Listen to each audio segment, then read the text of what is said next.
Hello everyone, welcome to BSP pharmacy. I am Nikita Gupta और आज हम बी फार्मा सेकेंड सेमेस्टर के human anatomy and physiology subject के unit third के topic respiratory system पे एक स्मॉल सा क्विज लेंगे सो दैट हम रेस्पिरेटरी सिस्टम के कंसेप्ट्स को क्लियर कर सकें। तो अगर आपने अभी तक हमारे चैनल को सब्सक्राइब नहीं किया है तो subscribe our channel and hit the bell icon to get updated with these informative videos. So let's start our quiz. So the first question is the term respiration refers to. आपको बताना है कि respiration जो term है उसका meaning क्या होता है। तो जैसा कि आपको पता है कि respiration का meaning सिर्फ ब्रीदिंग करना नहीं होता। रेस्पिरेशन के अंदर breathing, then exchange of gases and then जो गैसेस का एक्सचेंज हुआ है उनका यूटिलाइजेशन तक इंक्लूड होता है। तो हमारे ऑप्शंस हैं ऑप्शन ए वेंटिलेशन और breathing in lungs, then option B gas exchange within the, and option C oxygen utilize within the cells, and option D is all of the above.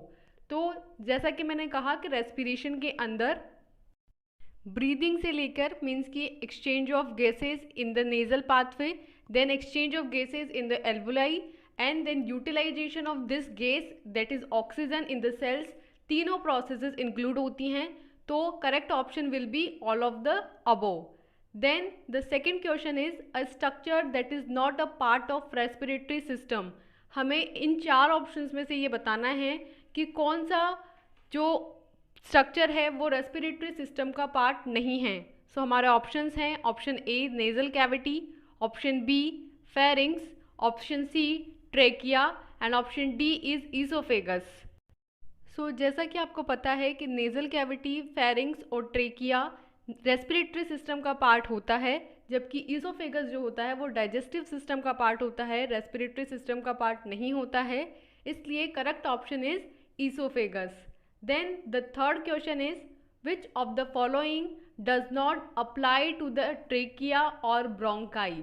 Means कि इन four options में से कौन सा option है जो बताता है कि ये ब्रोंकाई या ट्रेकिया के लिए अप्लाई नहीं होता है। तो ऑप्शंस हैं option A goblet cells, option B carina, option C cilia and option D is simple squamous epithelium. जैसा कि आपको पता है कि ग्लोबुलेट सेल्स जो होती हैं म्यूकस प्रोड्यूसिंग सेल्स होती हैं और ये ट्रेकिया के अंदर प्रेजेंट होती हैं। देन कैरिना, तो कैरिना भी ब्रोंकियल में प्रेजेंट होती हैं जो कि ब्रोंकाई को ट्रेकिया के वहाँ से सेपरेट करने का काम करती हैं। देन ऑप्शन सी सीलिया, तो ऑफकोर्स सीलिया भी प्रेजेंट होती हैं जो कि म्यूकस के मूवमेंट के लिए रिस्पॉन्सिबल हैं। जबकि जो ऑप्शन डी है सिंपल स्क्वेमस एपिथेलियम, ये ट्रेकिया या ब्रोंकाई में नहीं प्रेजेंट होती हैं। इसको हम ऐसे समझेंगे कि आपको पता है कि रेस्पिरेटरी जो पासेज होता है उसके अंदर स्टार्टिंग में नेजल कैविटी से ब्रोंकाई तक जो ट्रैक्ट होता है वो सीलिएटेड स्यूडो स्ट्रेटिफाइड कॉलम से लाइंड होता है जिसमें ग्लोबुलेट सेल्स प्रेजेंट होती हैं, और ब्रोंक्यूल्स जो होती हैं वो सिंपल क्यूबॉइडल एपिथेलियम से लाइंड होती हैं। जबकि जब हमारी लंग में हम पहुंच जाएंगे, लंग्स के एल्वुलाई में हम जाएंगे, तो एल्वुलाई के अंदर सिंपल स्क्वेमस एपिथेलियम से वो लाइंड होती हैं। तो ये जो सिंपल स्क्वेमस एपिथेलियम है ये कहाँ पे होंगी? एल्वुलाई के अंदर, जबकि ये ट्रेकिया और ब्रोंकाई में नहीं प्रेजेंट होती हैं। तो हमसे पूछा गया था कि कौन सी अप्लाई नहीं होती हैं, तो correct option will be simple squamous epithelium. Then the next question is which of the following is not located within the nasal cavity. Means कि इन चार ऑप्शंस में से कौन सा ऑप्शन है जो कि नेजल कैविटी के अंदर नहीं होता है। तो हमारे ऑप्शंस में फर्स्ट है conchae, option B is meatuses, option C is uvula and option D is nasal septum. तो जैसा कि आपको पता है कि यूवला जो होता है वो हमारे थ्रोट में प्रेजेंट होता है, नेजल कैविटी में नहीं प्रेजेंट होता है। So the correct option will be uvula. Then the next question is the roof of the nasal cavity is formed medially by. तो आपको ये बताना है कि नेजल कैविटी की जो रूफ होती है वो किससे बनी होती हैं। तो our four options is option A superior concha, option B is nasal bone, option C is sphenoid bone and option D is cribriform plate of ethmoid. So the correct option is nasal bone. Means कि जो हमारी nasal cavity होती है उसकी roof nasal bone से मिलकर बनी होती है। Next question is mucus is secreted into nasal cavity by, means कि नेज़ल कैविटी के अंदर म्यूकस किससे सिक्रीट होता है। So our options are option A goblet cells, option B the vestibule, option C the adenoids and option D is conchae. तो हमें ये बताना है कि इन चार ऑप्शंस में से किससे म्यूकस सिक्रीट होगा नेज़ल कैविटी में। So correct option is option A goblet cells.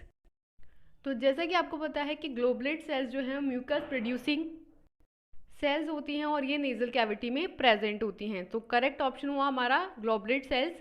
Next question is which of the following does not refer to the paranasal sinus.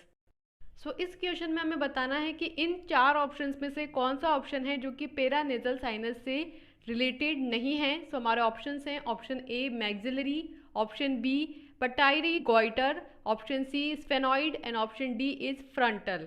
तो हमें पता है कि जो पैरानेज़ल साइनस होते हैं उसमें मैक्सिलरी, स्फेनॉइड और फ्रंटल बोन्स प्रेजेंट होती हैं, लेकिन उसमें पटायरी गोइडल प्रेजेंट नहीं होता है। So the correct option will be pituitary गोइडल।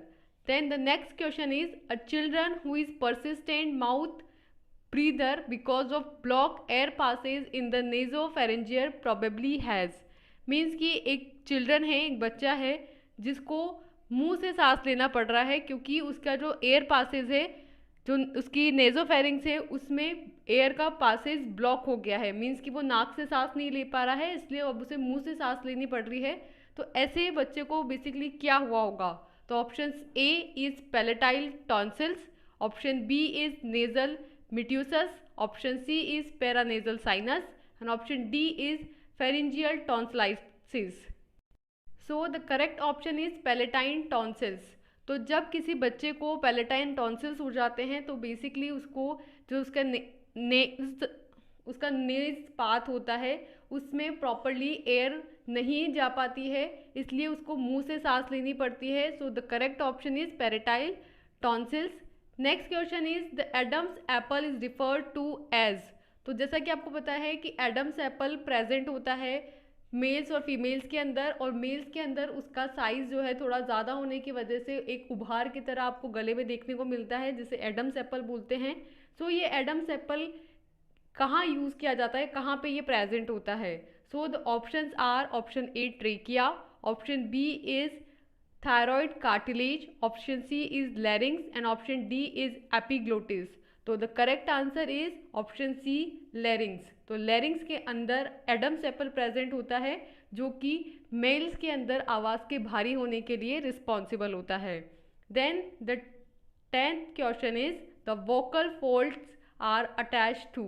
तो आपको पता है कि वोकल फोल्ड्स होते हैं ट्रू और फॉल्स, तो उनमें से जो ट्रू वोकल फोल्ड्स है जिनकी वजह से वॉइस आती है तो वो किससे अटैच होते हैं। तो our 4 options are option A the cricoid and thyroid cartilage, option B is cuneiform and carotid cartilage, option C is corniculate and thyroid cartilage and option D is arytenoid and thyroid cartilage. So the correct option is option D arytenoid and thyroid cartilage. Means कि इन दोनों cartilages के बीच में जो होते हैं vocal cords fold होते हैं। Means कि ये वोकल कॉर्ड्स हैं, नीचे की तरफ से ये थायराइड से अटैच हैं और ऊपर की तरफ से ये एरिकेनॉइड से अटैच होते हैं। इस तरीके से ये अटैच होते हैं। सो यहाँ पे हमने कंप्लीट किया है अपने स्मॉल क्विज को जो कि था रेस्पिरेटरी सिस्टम पे।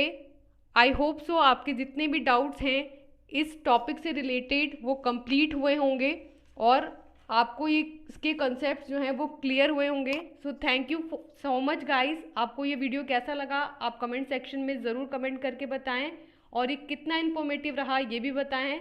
और एट लास्ट मैं बस ये बोलना चाहूँगी कि जो हमारी एप्लीकेशन है बीएसपी फार्मेसी उस पर ज़रूर जाके एक बार विज़िट करें और वहाँ पे आपको बी फार्मा डी फार्मा के कंप्लीट स्टडी मटेरियल मिलेगा जिसमें आपको सभी सब्जेक्ट्स के video lectures, handwritten notes, computerised notes और साथ में लाइव क्लासेस भी होंगी। सो प्लीज़ अपडेटेड और मिलते हैं ऐसे ही इन्फॉर्मेटिव वीडियोज़ के साथ। So for now Thank you and all the best.